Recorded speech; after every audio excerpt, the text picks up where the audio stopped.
I'm telling you, from a police officer's standpoint, mine, having been trained by the United States Air Force, the U.S. Secret Service, and the Federal Air Marshal Service, these procedures either are just made up or they don't have a very good arrest procedure. But this all should have taken place almost instantly. And it's easy for me to critique what they did because it's hindsight, but that's the only way to learn from these things, to protect the police officers and to protect the public. They're on video and they know it. So they're trying to get all the evidence they can on video. It's just something that starts to happen to police officers. What you can learn from this is, when you're a cop, is realize no matter what, you're going to be second guessed. So do what your procedures teach you, do them quickly, do them efficiently. Here's another critique. I have an issue with their equipment. I have never been a fan of stun guns, of this type of less than deadly force, because it's not reliable. I don't care what anybody tells you. I know they sell millions of them and police departments buy off on it. And I'm going to walk you through a critique of an idea of a way, based on what I learned and how I have handled other arrests, how I would have handled this. You need good procedures, you need a good firearm, you need much training with those good procedures, with that firearm, and with a baton. A fixed baton, a collapsible baton, whatever. But they put themselves in a position by not arresting him correctly, by putting him at a physical disadvantage. By not putting him in a physical disadvantage, they didn't give themselves the opportunity to use that baton because they relied on that stun gun, and it failed them. And the truth is, that stun gun failed the suspect, and it failed that state of Georgia.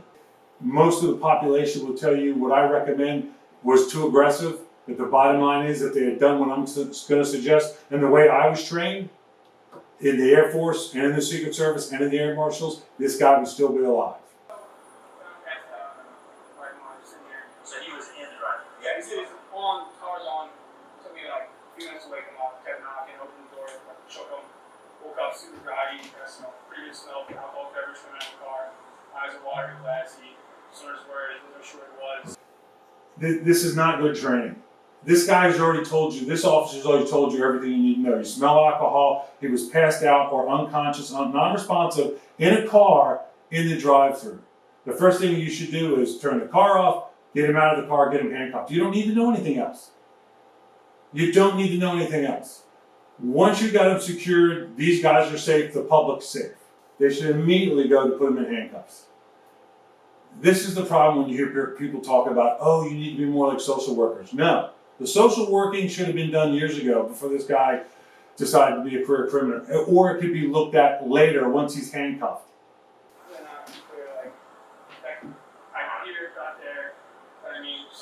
So this was a 911 call, right? Yeah, the drive-thru call. So somebody called because he was in the drive-thru. He just passed out in the drive-thru. Okay. Fast forward to, because this is just, again, this is wasted time. These guys are going over the same thing. I mean, the only thing he doesn't ask him is the name of everybody else that's there. Sure. It's information you don't need. What's his name? Yeah, what's his name? Yeah.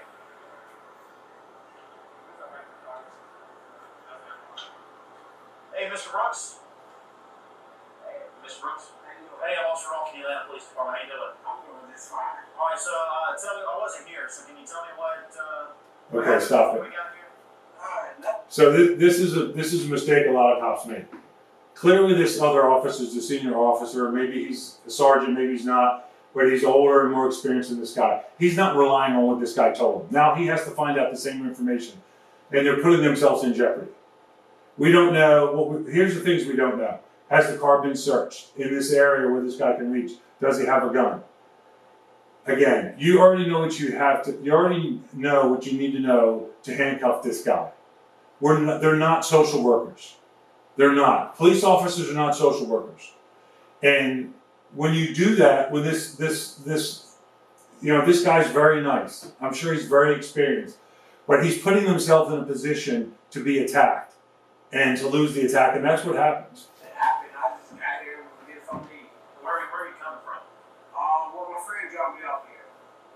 She brought me here to get something. They know that's a lie. Your friend dropped you off where? Here. At Wendy's? Yes. Okay. So how did this car get here?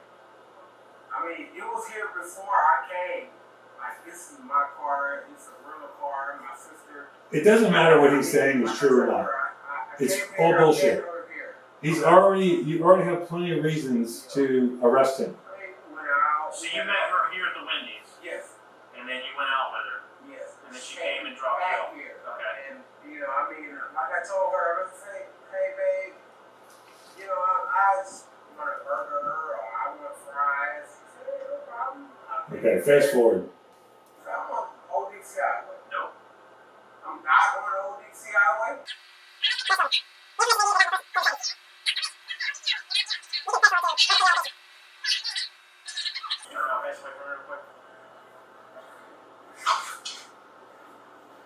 Okay, he's stopped. What is this? He's searching him before he's handcuffed. That is not proper procedure anywhere. They already have plenty. Listen, you can search somebody for your own safety, but in this case, all the information they already have about this guy. This officer here has already told any police officer in the world what he needs to know. This guy should already have handcuffs on him. This guy should be taken from one side, the other officer from the other, ask him to gently get down on his knees. Eventually you'll see they try to arrest him from standing up. You never do that because the criminal has the advantage.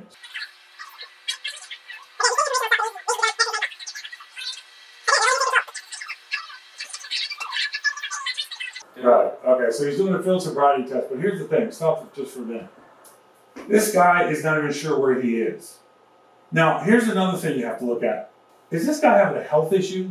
I mean, I know you already smell alcohol, but again, is he having some kind of health issue where he's not even sure where he is besides the alcohol? And you have to consider that. That's why I'm saying the quicker that he should have already been handcuffed and in the patrol car on his way. He should have been charged with using a vehicle. They have video of him in the vehicle, using the vehicle under the influence. Let it go as long as it has.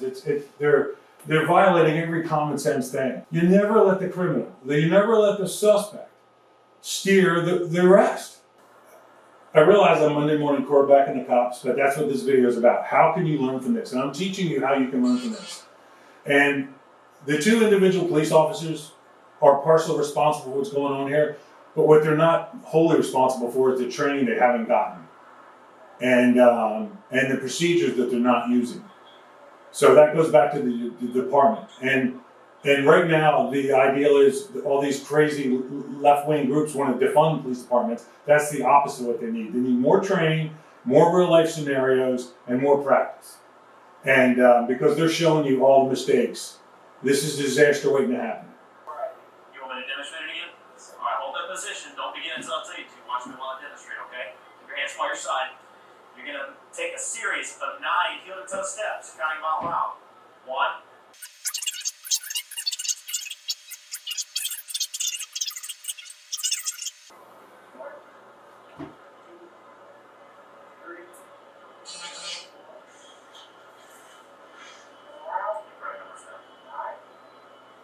3. They already have this information. You have a limited amount of time before Murphy's Law creeps up here. You already have the evidence you have that the law requires. You've heard people say, people that don't understand law enforcement, have never been in this situation, that this guy's cooperating. He's not. He's waiting for his opportunity to get away. If I cause any problem or anything. Did you understand? What is he doing? He's narrating. He's trying to talk himself out of it. He knows who he is. He doesn't want to go back to prison. He's trying to rationalize everything he's done wrong. Keep going forward.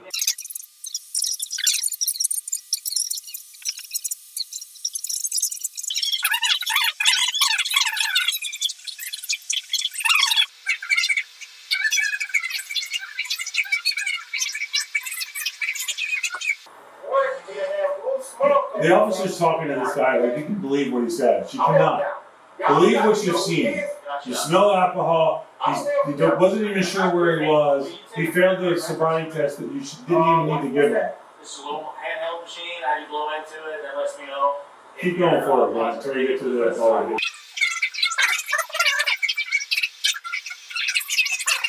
I think you've had too much to drink and be driving. Would you answer my back for me?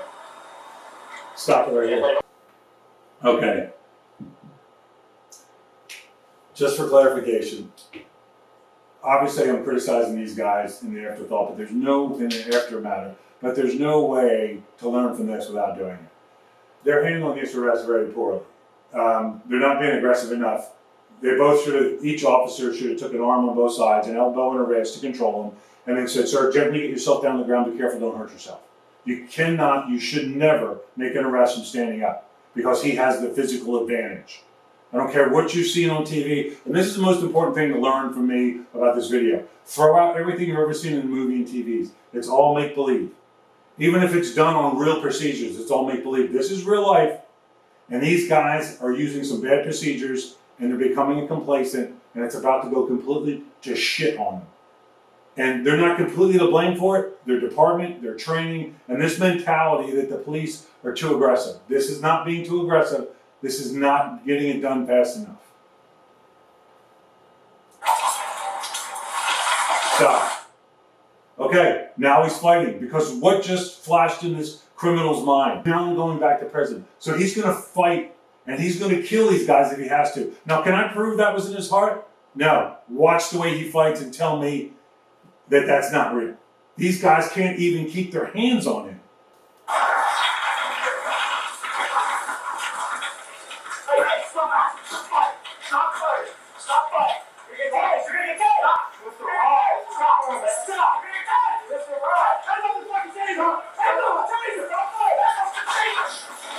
He's got the advantage right there. He's got the advantage right there. That was what? 4 to 7 seconds. This guy is already getting away. Their control tactics were horrendous, and they went bad from the very beginning. All right, go ahead.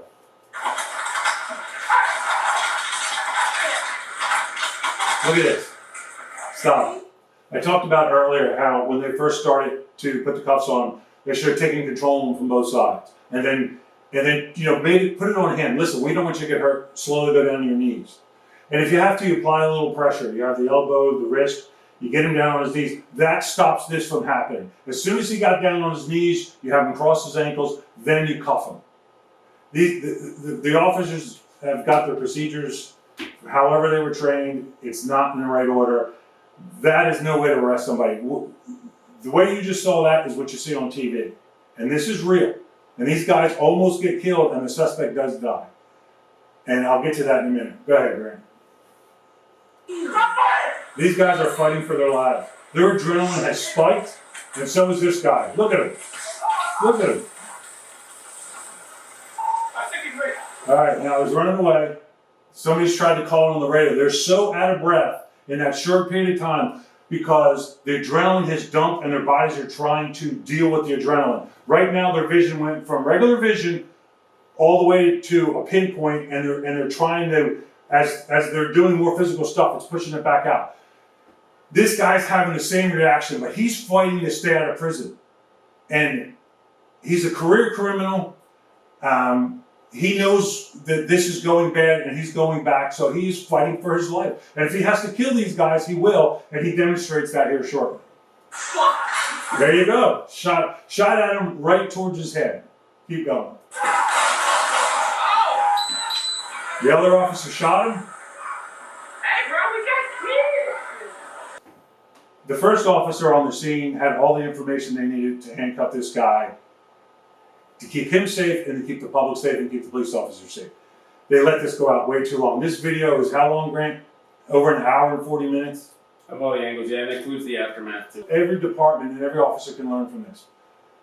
From the time the second officer showed up, once the officer told him that it shouldn't have taken more than 3 minutes.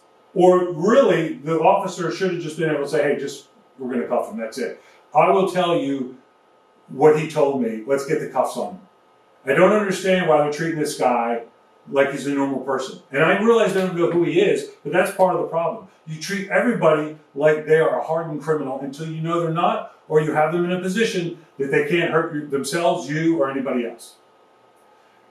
You know, that's who this guy was.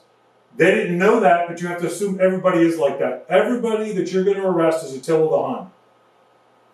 Use the procedures. Their control procedures were crap. You saw it. Okay, enough said. He tells him, first of all, the officer shouldn't have ever left this guy, the young officer. When he walked up, the young officer, based on what he already knew, should have turned to the senior officer and said, give him a signal, whatever, have this guy stand up, turn around, or just slide out of the car, get on his knees and handcuff him. The quicker the cuffs on him, the less chance there is for this to go bad.